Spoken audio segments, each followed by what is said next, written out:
Coucou, alors je te fais ce rush très très court pour te dire que j'ai 3 retours de prédiction. Premièrement, en France, dans beaucoup de grandes surfaces, ils rappellent les œufs. J'ai prévenu il y a, je crois, 2 mois en arrière, j'ai arrêté, dans 2 ou 3 vidéos de rang, j'ai pas arrêté de dire, d'ailleurs ça me vaut des réflexions, comme quoi je me répète, alors qu'en fait, la prédiction, tant qu'elle n'est pas arrivée, oui, elle réapparaît sans arrêt quand elle est forte. Hein. Donc là, il y a un gros risque, je dis pas qu'il y a de façon sûre et certaine, on peut pas avoir que du sûr et du certain, mais il y a un gros risque de salmonellose qui court en France. Et donc, les grandes surfaces comme Leclerc, Aldi, tout ça, je sais plus lesquels, ils récupèrent tous les œufs qui sont vendus, je crois, depuis début septembre. Un gros risque de salmonellose. Sache que la salmonellose, c'est non seulement hyper douloureux, mais c'est hyper dangereux. C'est de ça que j'ai souffert cet hiver, souviens-toi. J'avais fait un petit rush comme quoi j'étais à l'hôpital. Et à ce moment-là, je ne savais pas trop ce que j'avais. En fait, j'ai été intoxiquée par des œufs ou par de l'eau. En général, c'est l'un ou l'autre. Hein. Et j'ai fait une salmonellose, ce qui veut dire que j'ai failli mourir. Il y en a qui vont être contents. Il y en a qui vont se dire, mais putain, dommage, elle a juste failli. Non, mais sans rire. Tu te vides.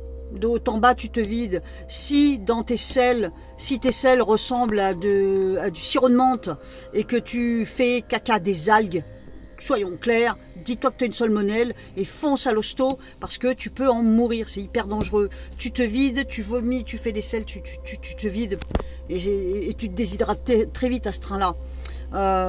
Ils m'ont gardé 5 jours à l'hosto et après je suis restée plus de 3 semaines couchée chez moi à continuer de me vider.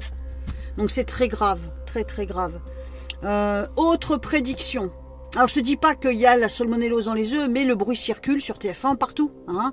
Le bruit circule qu'ils récupèrent les œufs parce qu'il y a un gros risque. Donc s'il y a un risque, t'inquiète, c'est qu'il y a dû déjà y avoir des dégâts. Donc évite les œufs, franchement, autant que tu peux, autant que l'alerte n'est pas passée. Donc j'avais vu ça dans plusieurs vidéos, je disais les œufs, les poules, les œufs, les poules. Ok.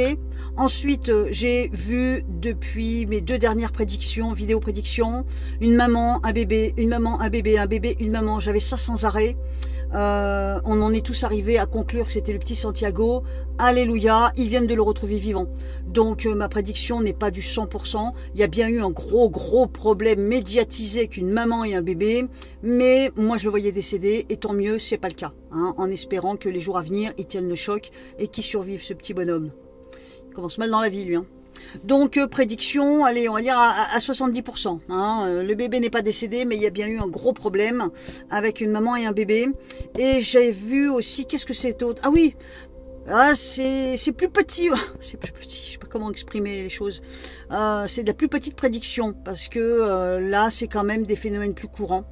Il n'y a pas tellement longtemps, je sais plus dans quelle vidéo, les plus assidus me suivent, enfin voilà, les plus assidus me suivent forcément, et donc repèrent les infos et mes prédictions, et j'ai vu quelqu'un se jeter dans le vide. Or, là, entre hier et aujourd'hui, on va dire, allez, sur les 40 dernières... les 48 dernières heures, il y a une dame de 58 ans qui est tombée dans un trou, qui a fait une chute de je sais pas combien, et c'est un trou qui a été fait par l'érosion, tu sais, par les inondations. Et cette dame s'est tuée. Enfin, je crois. Paix à son âme, la pauvre. Et donc, on vient aussi de m'envoyer un lien. Je sais plus si c'est... non, on m'a prévenu dans les commentaires, je sais plus. C'est une jeune fille de 16 ans ou de 28 ans, je sais plus, qui s'est jetée dans le vide. Je sais pas exactement le résultat. Donc là aussi, mes prédictions tapent pas dans un 1100%. En même temps, ceux qui connaissent la voyance savent très bien qu'on peut pas faire... Enfin si, on peut faire du 100%, mais pas à tous les coups, pas à la fréquence où on fait des vidéos, nous les voyons sur YouTube. Là, pour faire du 100%, dis donc, d'abord la consultation serait pas 50 balles. Hein. Sache que la voyance du très haut niveau, c'est hors de prix, quoi. Hein. Donc moi je fais partie comme beaucoup de gens, voyance moyenne, hein, voilà, hein, et encore je tape pas si souvent, pas si rarement que ça, je tape quand même pas mal dans le mille. Hein. Donc voilà, 3 retours de prédiction en attendant d'autres prédictions, peut-être bien que je vais en faire ce week-end. Excuse-moi si ça bouge, hein, parce que le truc pour tenir le téléphone, tu vois, regarde, c'est ma main. Hein. Donc j'ai fait tomber le truc, j'arrive pas à le remettre. En dehors de ça, j'espère que tu vas bien. Des retours de prédiction, en veux-tu, en voilà. C'est chez Dom la Voyante. Et Et voilà. Je t'embrasse. Je te dis à très vite. Certainement dans le week-end, là, je fais une vidéo et grand max, ce sera peut-être lundi. Tu vois. Des bisous. Bye bye.